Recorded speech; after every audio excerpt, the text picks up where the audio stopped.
joining me on my program once again. I appreciate you wherever you're joining me from. I say good morning, good afternoon, good evening. Accept my greeting according to your time zone. If you have not subscribed to my channel, please kindly subscribe to my channel. Click the notification bell so that you'll be notified each time I upload a video. You can be among the first to receive it. Then go to the comment section at all times. Leave your comment, drop your contribution. If you have suggestions, make it out there. If you have any criticism, put it down on the comment section. It will make us to get better, presenting you a better program. Thank you so much.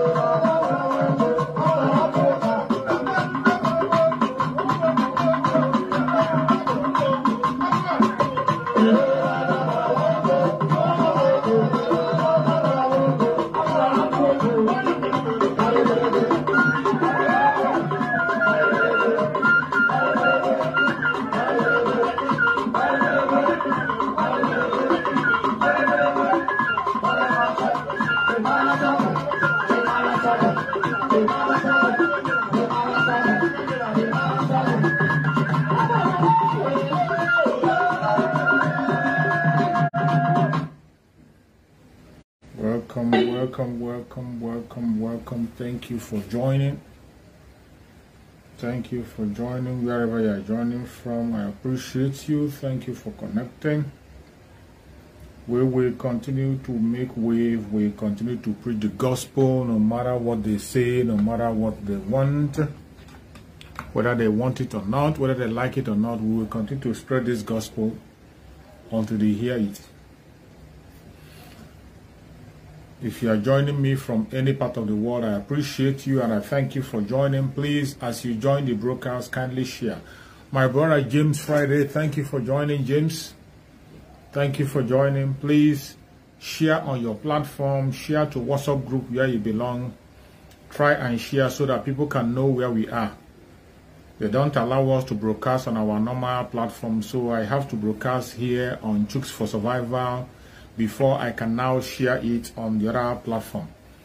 So please, thank you for joining. Thank you for joining. As you join, you share so that we can be able to notify others to join us on this very place until we get back our normal platform where we broadcast. So today we have to talk about a certain issue that Biafran people, we have taken up the challenge. You have seen the so many challenges that have been thrown on us, the Biafran people. They have given us so many great challenges. Since they started this, the selection issue that they called election, we all know that it's a selection process and the Biafran people decided not to participate in it. We called on our brothers and sisters not to participate in it, and a huge number of Biafrans refused to participate because it's a fraudulent process. The process is not genuine, it is fraudulent, and it is not making any headway. That is why many people refuse to engage in it. And as you can see that we have refused to engage in it today, they have brought so many challenges on us. Please share as you join, you share. As you join, you share. Share on your platform, share any place you belong so that people can know where we are. So we have so many challenges today that have presented us, and I tell you that the Biafran people, we have taken up that challenge. The Biafran people have taken up the challenge the Nigerian as a country has brought upon them. They have brought upon us a challenge to secure our businesses. They have brought us a challenge to secure our life. They brought us the challenge to be whom we are supposed to be. They brought us a challenge to claim whom we say we are. And I can tell you today, Biafran people are standing up to those challenges. More especially what you saw that happened in Lagos during the time of the selection. The attack against the Biafran people is something that we cannot be able to sweep under the carpet. No matter how they try to paint it, no matter how they try to push it, you know, certain times when something happens, I say it all the time that anything that happens in the course of this struggle, it's for our own good. Udem Onyeme, thank you so much for joining. Please share the broadcast as you join. Share it on your platform. Share to others so that they can join us here. Thank you for joining. So I always say that in anything that happens in this very restoration that we are in, that is for our own advantage, no matter what it is. No matter what it is, no matter how bad it is, anything that happens, it is for our own good. As they conducted their selection and they attacked the Biafrans destroy our businesses and continue to attack up to today. It is for our own good. It has become a wake-up call for every Biafran. I bumped into a video that where somebody was saying that he's one of the people who hated Mazen Nnamdi Kanu. He's one of the people who doesn't want to hear anything about Mazen Nnamdi Kanu. But since after the election, that he has seen that there's no other way except that way that Mazen Nnamdi Kanu is telling us to follow. That he has seen this clearly, that there is no other road except that road that Mazen Nnamdi Kanu is leading us to. And that is why I tell you that everything that happens, you cry a little, don't cry much. Don't cry much. We can lament, but we cannot lament forever. Every single thing that happened, it is for our own good. Chukwu is turning to our own good. The attack you see that happened, the attack against the Biafran people in Lagos State, the attack against mainly the Igbo Biafrans, has become a great turnaround for us. It has become a great turnaround. So many people who never believed on what we have been saying all this while, who thought we were making noise, some that called us troublemaker, some that said we are creating war, they have seen it clearly that we are on the right path. Thank you so much, my beloved sister Ugonna Henrietta. Thank you for joining. I appreciate you. Thank you so much for joining. So, in this state that we are now, what transpired, the attack against us, the challenges against us during that very election, it is a wake-up call. A great wake-up call for every one of us. So many people that never believed on Mazen Nnamdi Kanu. I have seen several confessions on several videos that people have been making. I saw one on, Freeze or whatever they call him, on his platform, where somebody was saying that he hated Mazen Nnamdi Kanu. He doesn't want to hear anything about Mazen Nnamdi Kanu. But finally, that after what transpired in Lagos, that he has seen that there is no other way except for him to support Mazen Nnamdi Kanu. Except for him to support Mazen Nnamdi Kanu. And that is the kind of revelation we are seeing from different angles, from different people. That is the kind of revelation we are seeing from all people, different kind of people from different sections. People are raising up their voices. And today, they are waking up to the responsibility. And it's a wake-up call. That is why I say, when things happen, we lament. We don't have to lament so much. It is for our own good. Only Chukwu Okike knows why he hardened the heart of Oduduwa brothers. I don't know why Chukwu Okike hardened the heart of all those people who call themselves Yorubas. Those Yorubas who get themselves involved on this very issue. Of course, it is not all Yorubas. It is not all the Oduduwa people. There are a good number of the Oduduwa people who are very good with us. At least the Afenifere, we are the people standing with. The leader of the Afenifere that we know today is somebody that Mazen Nnamdi Kanu respects so much. And is somebody who has been making case for Mazen Nnamdi Kanu every time. Pa'ai Adebanjo, the leader of the struggle, today he is making a great change. He has been making a case for Mazen Nnamdi Kanu. Even he has called for the release of Mazen Nnamdi Kanu more than any Igbo leader. He has called for release of Mazen Nnamdi Kanu in the open more than any Igbo leader. That is to say, it is not all the Yorubas that are into that very issue. That is why I tell people that the people that planned this very attack against the Igbo Biafrans is the Caliphate.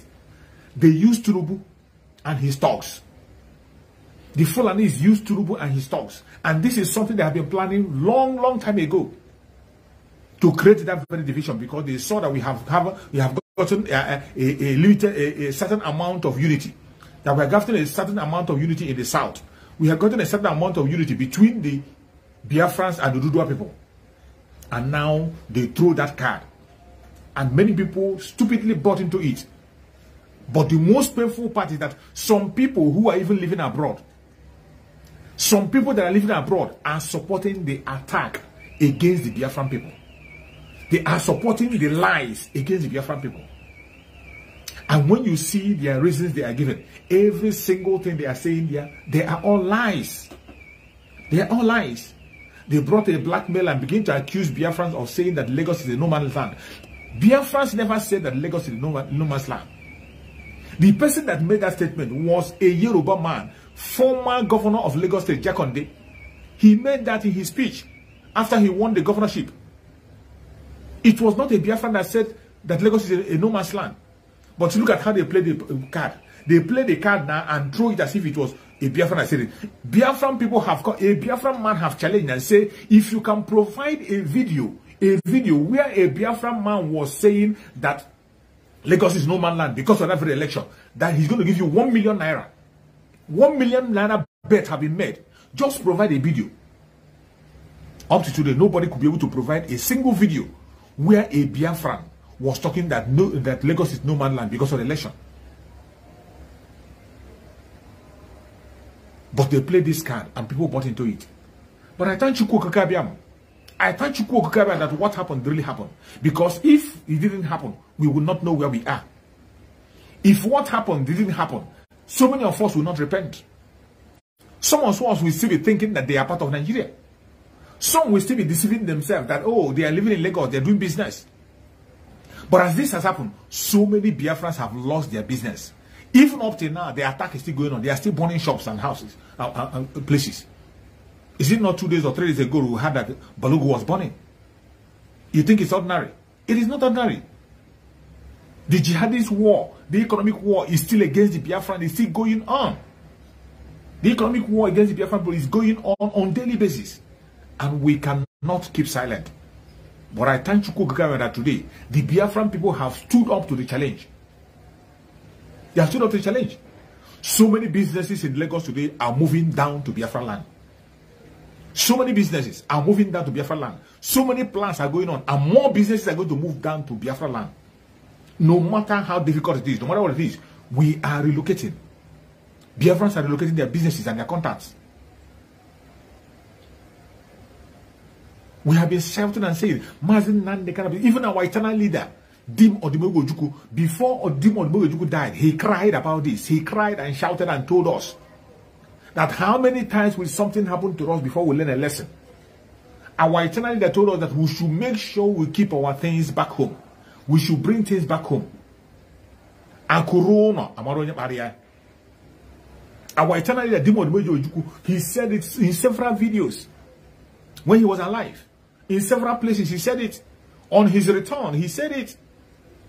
Mazen Nandi can also have been preaching it, preaching. But people don't listen. Today, we have our spokesperson, Mazen Simon Ekpa. Mazen Simon Ekpa is still saying the same thing. People don't want to listen. But finally, I can bet you that within this short period of this, their selection attack, so many Biafrans have woken up. A good number of Biafrans have woken up. A good number of Biafrans, both small and big, they have all woken up. And I just pray that they will not go to sleep again. I pray that that wake-up call will continue. We will not go to sleep anymore. Today, Biafrans are rising from all corners, on all angles. And as we said, that we are going home this year. Nothing will stop it. Don't think we're going to change our... We will not change our word. We have a target, and we will continue to pursue that target until we get to the point.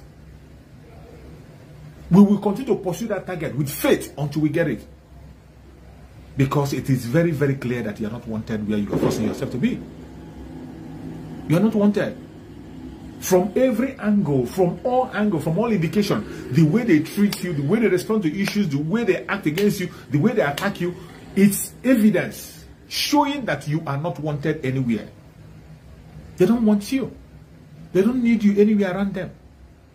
So why are we going to continue to force ourselves to be part of this very contraption? Why must we continue to force ourselves to be part of this contraption? A place where we have been rejected. They do not want us to be part of them. They don't want us anywhere around them. And yet, we are forcing ourselves to be part of it. How long shall we continue to do that? How long? Just tell me, how long? Dear friends, if you know you have work waking up by this time, I don't know when you're going to wake up.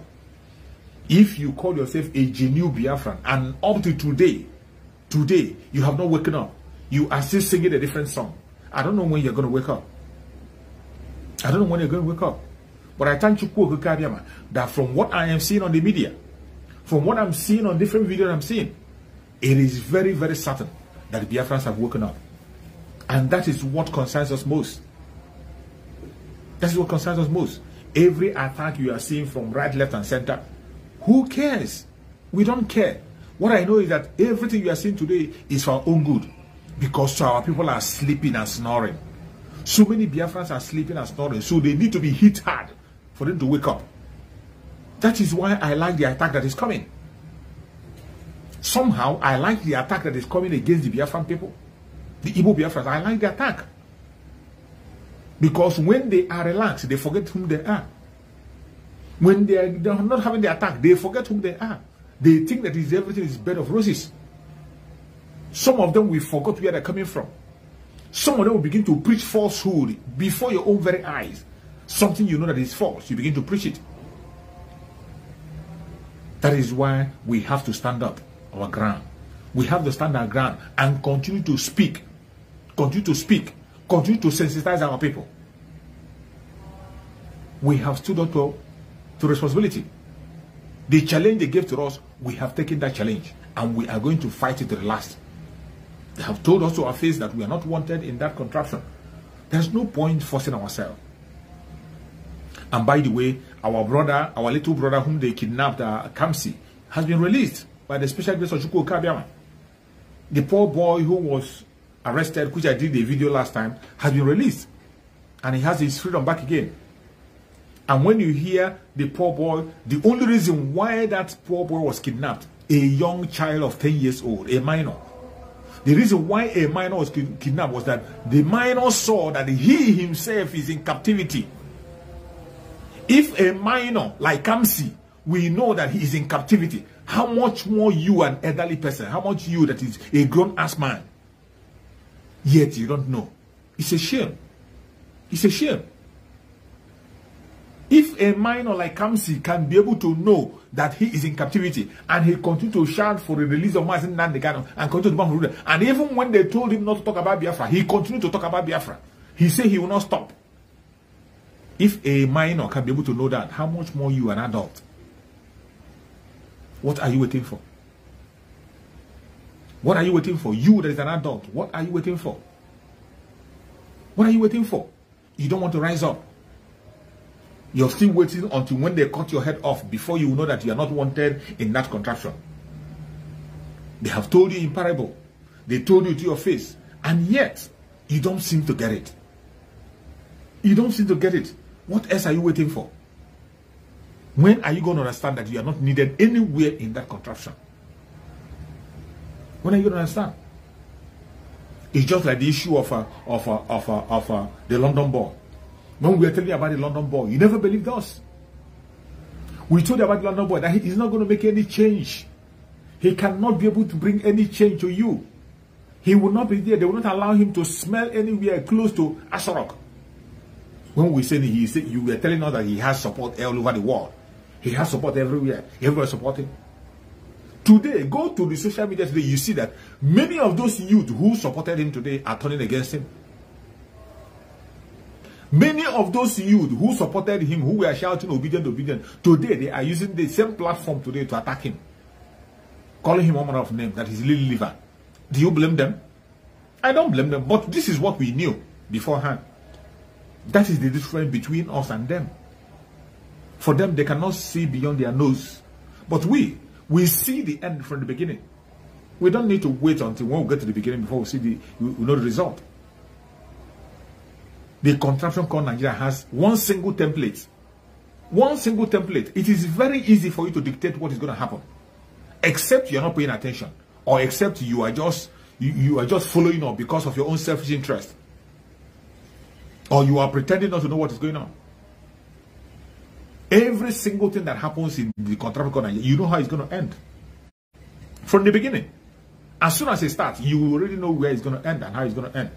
You don't need a prophet to tell you. That was why we were shouting and say, do not validate the so-called election. Don't validate it. Do not. No matter what they say, no matter what they do not validate it. But yet, some people decided to give it a trial. And as many as gave it a trial today, every one of them is in tears. Some of them lost their life in the process. Some lost their properties. Some lost family members. Some have lost their livelihood completely because of that risk they took. And today, even the man they took the risk for, he's not even ready to put up a fight. He's not ready to put up a fight. He's still going back to the same enemy that denied him that very seat to beg. The same begging procedure. And that is why many of the youth today are turning against him. Go to social media, you see them shouting, calling him names, abusing him, saying all manner of things. Because they feel that he has betrayed them. Of course, we knew that betrayal was going to happen. We knew. That is different. Some of them, when we were telling them, they say, oh, your brother is contesting. Now that your brother has support, you won't even support your brother. Your brother has votes. Everybody wants to support your brother. You're not supporting it. Now that you have the opportunity, you're not supporting it. But we knew that it was all fake. It was all faked. We knew that no matter the kind of support he had, that they are going to rig it. And when they rig it, there's nothing you can do. They will tell you to go to court. And on reaching to the court, you're going to see what will happen. Already you have seen their strategies on the court. Already they are already holding meeting with the Chief Justice of the Federation. So what do you think will be the outcome of the court? This is the difference between those of us who are freedom fighters and those who call themselves human rights activists. The human rights activists in Nigeria who claim to be human rights activists, they know the problem, but they don't have a solution. Even though when they know the solution, they don't have the balls to pursue the solution. They don't have the balls. But those of us who are agitators, Biafran activists, Biafran freedom fighters, we pursue the freedom, we pursue the result. The solution is what we are after. We don't care whatever you want to say, whatever you want to do. We want to end it and end it once and for all. That is the only thing that concerns us as Biafrans. We want to make sure that we end this very inhuman treatment that is going on a daily basis. When we talk about it, people never believe. When Mazen Nandekano was preaching about destructive diversity, Mazen Nandekano preached about diversity. The diversity that is in Nigeria is a destructive one. Mazen Nandekano preached about it deeply. People still refuse to understand. Mazen Nandekano gave a broadcast where he explained about the value system. That country are built based on value system. And there is no way you can have different value systems.